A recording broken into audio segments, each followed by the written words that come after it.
Hi guys, it's Jamie here from EWI Store. Just a quick one today to tell you the difference between an EPS Rasp and a monocouche scraper, commonly mistaken for the Rasp. So essentially, these have got, if you look, you zoom in, you've got really big teeth on here, and if you put that into your EPS board, you're gonna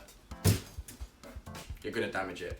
Whereas this, if you look, you've got some fine sort of teeth here that are essentially going to rasp back the EPS board. Just quickly going to show you the difference. For example, in a circular motion with the monocouche scratch back tool, I'm going to try and rasp the board. As you can see, trying to go sideways in a circular motion as you normally rasp is causing a lot of damage to the board. I've just gone down once and it scraped it in every single place.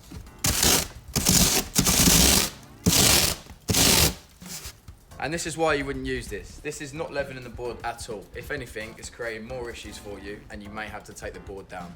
So this here now, I'm going to use the EPS Rasp, which is essentially what it's actually meant to do. Here you will see the difference.